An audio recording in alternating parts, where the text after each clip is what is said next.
La Coupe du Monde 2026 devait être le joyau de la plus grande expansion jamais connue par le football. 48 équipes, 16 stades, 3 pays hôtes, un tournoi conçu pour pulvériser tous les records établis jusque-là. Mais quelques jours seulement après le début de la compétition, une toute autre histoire se dessine. Elle se concentre clairement sur les États-Unis, sur la FIFA et sur un réseau de politique, d'argent et de pouvoir qui se construisait depuis longtemps avant même que le premier ballon soit joué. Commençons par poser le décor. Ce tournoi a débuté le 11 juin et se poursuivra jusqu'au 19 juillet. Il se déroule dans 16 villes, 11 aux États-Unis, 3 au Mexique et 2 au Canada. Le format compte désormais 104 matchs au total, avec 72 rencontres en phase de groupe et 32 en phase à élimination directe. C'est un bond immense par rapport au tournoi à 64 matchs et 32 équipes que les supporters ont connues pendant des décennies. Et voici le point qui compte immédiatement. Même si 3 pays se partagent l'organisation, les États-Unis tiennent en réalité les commandes. 78 des 104 matchs sont disputés sur le sol américain. Ainsi, tout ce qui se passe dans les stades américains ne façonne pas seulement l'expérience d'un pays. Cela façonne la perception mondiale de la Coupe du Monde 2026 elle-même. C'est pourquoi tout ce qui se joue en dehors du terrain compte autant que ce qui se passe dessus. Et ce qui se passe en dehors du terrain est exceptionnel. Avant même le moindre match, ce tournoi était déjà présenté comme l'un des plus controversés de l'histoire. Non pas à cause du football, mais à cause de la politique, des prix, des rapports de force et de l'homme qui se trouve au centre de tout cela, le président de la FIFA, Gianni Infantino. Parlons d'abord d'Infantino, car sans comprendre son rôle, rien de la suite n'a vraiment de sens. Gianni Infantino a pris la tête de la FIFA en 2016, dans le sillage de l'un des plus grands scandales de corruption de l'histoire du sport. Le régime précédent, dirigé par Sepp Blatter, était devenu synonyme de pot de vin, de rétrocommission et d'arrangements conclus en coulisses. Infantino devait incarner la rupture nette, le réformateur, l'homme qui rendrait à la FIFA sa crédibilité.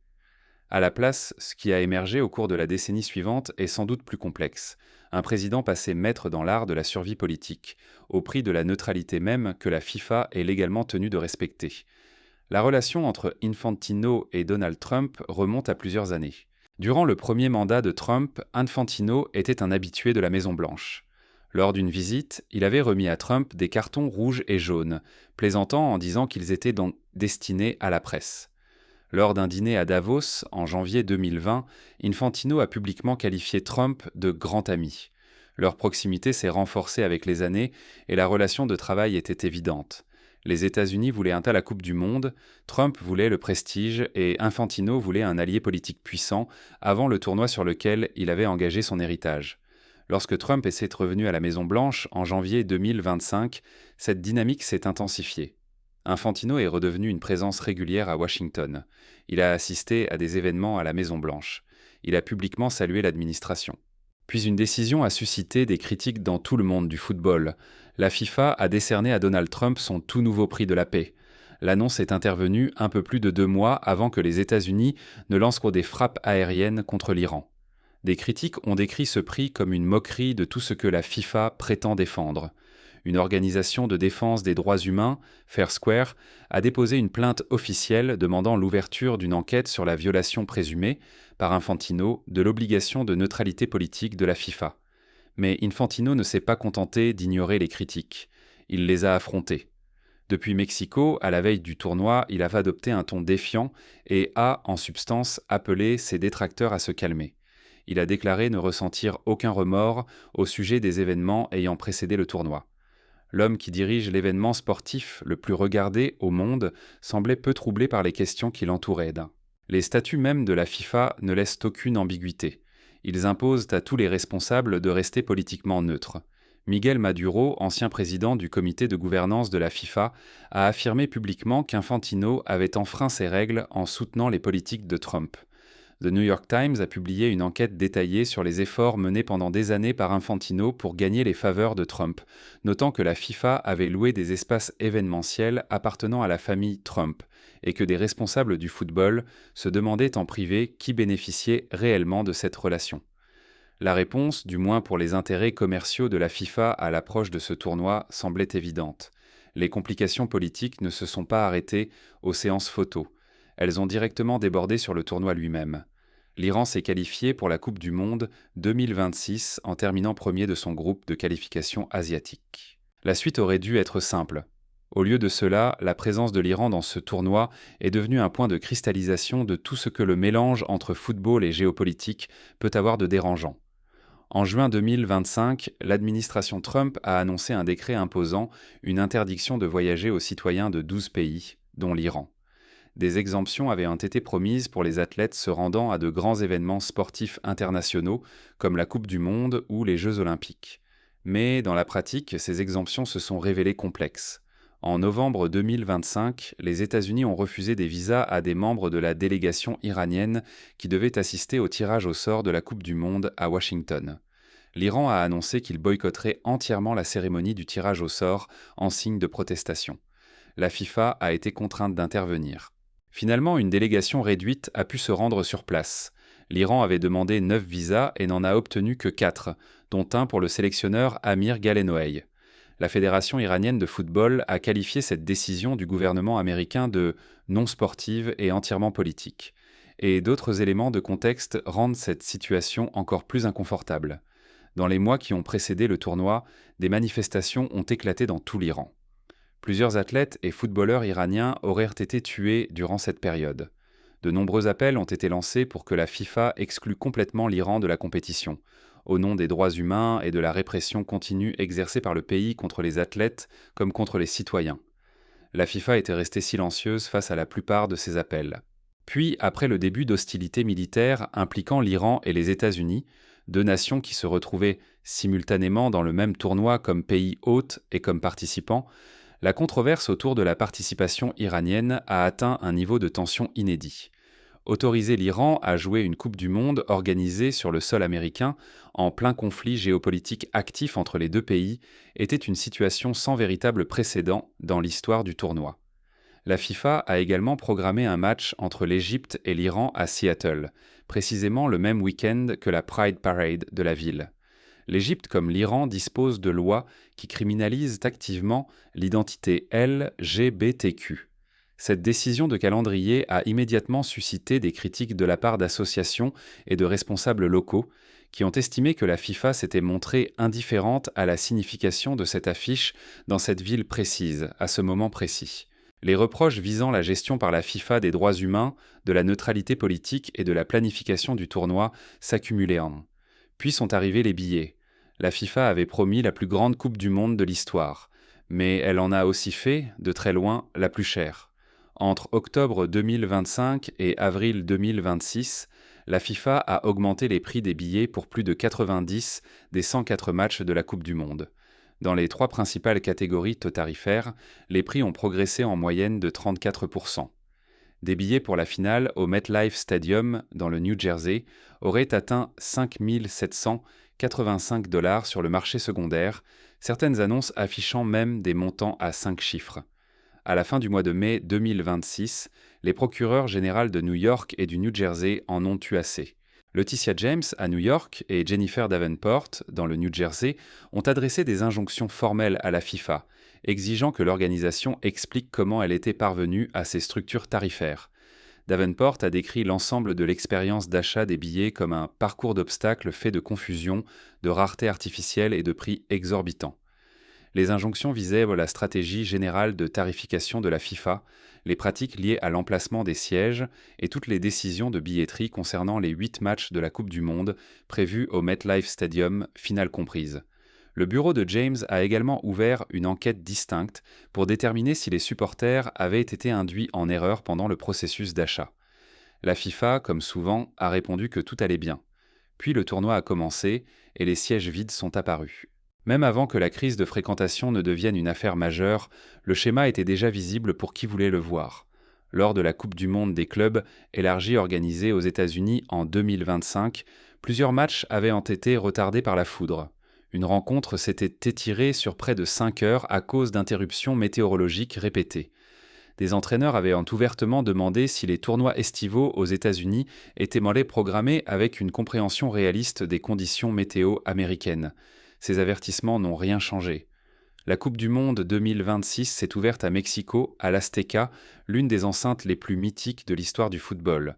Le stade qui a accueilli la finale de la Coupe du Monde de Pelé en 1970. Le stade où Maradona a inscrit le but du siècle en 1986. Est désormais le premier stade de l'histoire à accueillir des matchs de Coupe du Monde lors de 3 tournois différents. Lorsque le Mexique y a lancé la compétition, l'atmosphère correspondait exactement à ce que doit être une Coupe du Monde. Des tribunes pleines, des chants ininterrompus, des supporters bouleversés d'émotion. Un pays vivant le tournoi minute après minute, porté par un sentiment de fierté nationale partagée qui traversait les écrans de télévision partout dans le monde. Puis les retransmissions ont basculé vers les sites américains. Le deuxième match du tournoi, Corée du Sud contre République tchèque à Guadalajara, a montré quelque chose qui a immédiatement fait les gros titres, de larges zones de sièges vides. La FIFA a annoncé une affluence officielle de 44 985 spectateurs dans un stade qui peut en accueillir 46 000. Les images racontaient une autre histoire. De vastes sections de tribunes étaient manifestement inoccupées. Les supporters présents au match ont directement mis en cause les prix. Quand les supporters ordinaires ne peuvent pas se permettre d'assister à la rencontre, les places finissent entre les mains d'acheteurs institutionnels et de spéculateurs qui parfois ne se présentent même pas. La FIFA a répondu que de nombreux fans avaient choisi de rester dans les coursives plutôt que de s'asseoir à leur place pendant tout le match.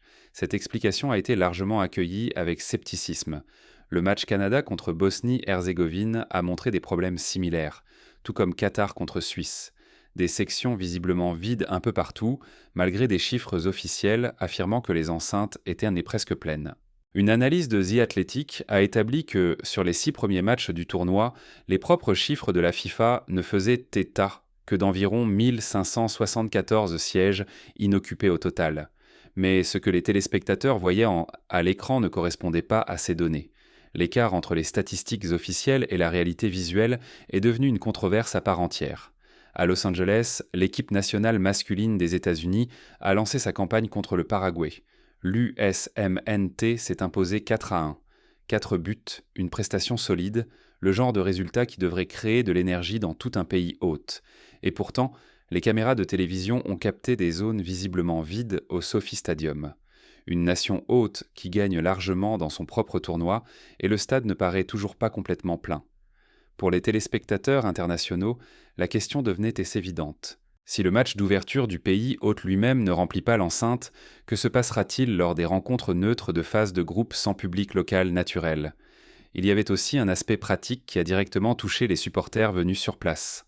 À Los Angeles, les organisateurs avaient mis en place des navettes pour aider les fans à rejoindre le Sophie Stadium.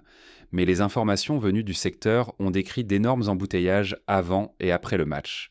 Certains supporters ont passé des heures coincés dans leur voiture en essayant de quitter les lieux après le coup de sifflet final.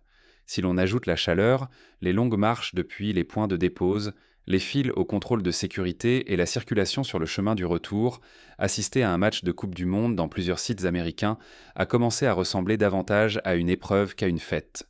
La météo elle-même est devenue un problème à l'échelle du tournoi, que plus personne ne peut ignorer. Plusieurs des premiers matchs présentaient une probabilité de 80% ou plus de conditions de chaleur susceptibles d'altérer les performances. Corée du Sud contre République tchèque à Guadalajara, Pays-Bas contre Japon à Dallas, Allemagne contre Curaçao à Houston, Arabie Saoudite contre Uruguay à Miami.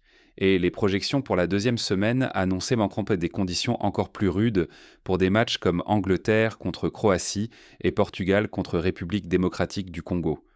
Les données climatiques montrent que de nombreux sites du tournoi sont aujourd'hui nettement plus chauds en juin et juillet qu'ils ne l'étaient même pendant la Coupe du Monde 1970.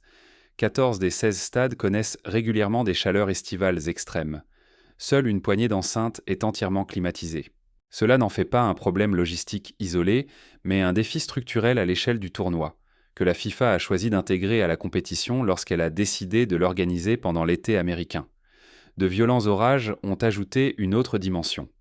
Un match de phase de groupe à Philadelphie a été perturbé lorsque des zones réservées aux supporters ont dû être évacuées en raison de conditions météorologiques dangereuses. Des fans venus de l'étranger, certains ayant dépensé des milliers de dollars en billets, se sont soudain retrouvés déplacés hors de leur zone de visionnage alors que les orages approchaient. Et, là encore, ce schéma était déjà visible l'année précédente lors de la Coupe du monde des clubs. Les avertissements existaient. Les inquiétudes avaient été exprimées publiquement. Rien n'a changé. La réponse officielle de la FIFA aux problèmes météorologiques a été de déplacer davantage de matchs vers des coups d'envoi en soirée et de rendre obligatoires les pauses fraîcheur pendant les rencontres. Mais un coup d'envoi en soirée n'efface pas les heures que les supporters passent à l'extérieur des stades en plein soleil, à attendre dans les files, à franchir les contrôles de sécurité ou à marcher depuis les parkings sous la chaleur estivale. Cela traite une partie du problème tout en laissant le plus vaste intact. Michel Platini, l'ancien président de l'UEFA, a ajouté une nouvelle couche au chaos politique et juridique entourant ce tournoi.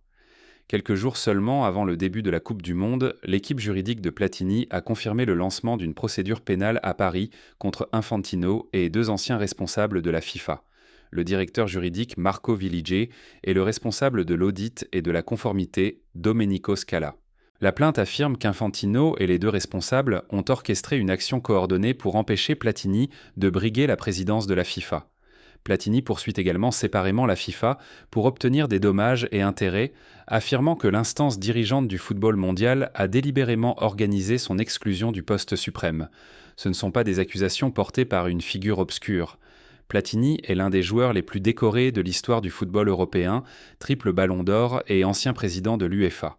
Son action en justice contre le président en exercice de la FIFA, déposée juste avant la Coupe du Monde la plus scrutée depuis une génération, a encore accru la pression sur une organisation déjà confrontée à des injonctions, à des plaintes relatives aux droits humains et à des enquêtes sur sa neutralité politique. Et puis, il y a l'argent. La FIFA génère des revenus à une échelle qui aurait été inimaginable il y a 10 ans. Le format élargi à 48 équipes signifie plus de matchs, plus de contrats de diffusion, plus d'espace pour les sponsors et plus d'occasions commerciales.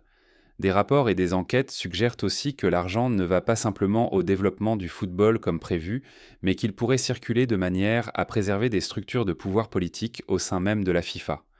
Une enquête détaillée, publiée juste avant le coup d'envoi du tournoi, l'a formulée sans détour. Les éléments disponibles suggèrent que l'argent de la FIFA sert à maintenir l'emprise d'Infantino sur l'organisation plutôt qu'à servir le jeu. Ce sont des accusations, pas des condamnations. Mais dans le contexte de tout ce qui entoure ce tournoi, elles résonnent autrement qu'elles ne l'auraient norme fait il y a 10 ans. Rien de tout cela ne signifie que le tournoi se fait condamner. Le football a encore le pouvoir de tout changer. Chaque Coupe du Monde finit toujours par produire des moments qui submergent le bruit extérieur. Un but iconique, une surprise renversante, un instant qui fait oublier à tous les spectateurs neutres les prix des billets, les sièges vides et les polémiques politiques. Les phases à élimination directe sont le moment où les Coupes du Monde se définissent vraiment, et ces tours sont encore devant nous. Le Brésil entame une nouvelle quête d'un 6e titre. L'Argentine tente de défendre la couronne remportée au Qatar en 2022. L'Angleterre et la France arrivent comme de véritables prétendantes. Le Portugal traverse l'ère post-Ronaldo avec une nouvelle génération de talents. Les États-Unis, en tant que principal pays hôte, ont l'occasion d'écrire leur propre histoire, un long parcours, une performance inoubliable, un moment capable de transformer des millions de spectateurs américains occasionnels en passionnés durables. Et les petites nations restent capables de signer le genre de résultat qui définit entièrement un tournoi. Chaque Coupe du Monde a son Maroc, sa Corée du Sud, sa Croatie. L'équipe que personne n'attendait, qui va jusqu'au bout et oblige le monde entier à la regarder. C'est la tension fondamentale de 2026. D'un côté, il y a un tournoi enveloppé dans une controverse réelle, des accusations de corruption politique, un président de la FIFA qui semble avoir échangé la neutralité de l'organisation contre un accès au gouvernement le plus puissant du monde, une discrimination dans l'octroi des visas, des prix de billets qui ont exclu des millions de supporters ordinaires, des conditions météorologiques dont la dangerosité était connue bien avant le premier coup de sifflet et des chiffres de fréquentation qui semblent diverger de ce que montrent les caméras de télévision. Les problèmes structurels sont réels, les liens politiques sont documentés, les enquêtes se poursuivent. De l'autre côté, il y a le football lui-même. 48 nations. Des centaines de joueurs qui ont travaillé toute leur vie pour atteindre cette scène. Des matchs qui produiront un drame que personne ne peut écrire à l'avance. Des moments qui seront rediffusés pendant des décennies. Et sous tout cela, la force immense, indestructible de la Coupe du Monde elle-même. Cet événement qui, tous les 4 ans, rappelle au monde que le football est réellement une langue universelle. Les 2 prochaines semaines nous diront beaucoup de choses sur celle de ces 2 histoires qui finira par définir ce tournoi.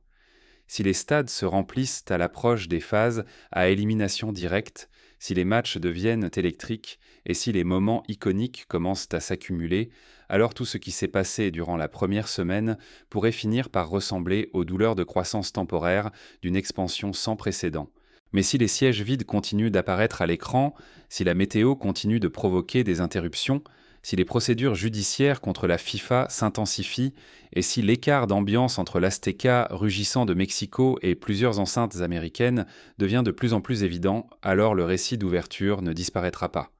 Il se figera dans l'histoire. La Coupe du Monde 2026 est le plus grand tournoi de football jamais organisé. Elle est aussi, sans aucun doute, la plus controversée sur le plan politique et institutionnel. Ces deux faits ne sont pas contradictoires. Ils sont l'histoire.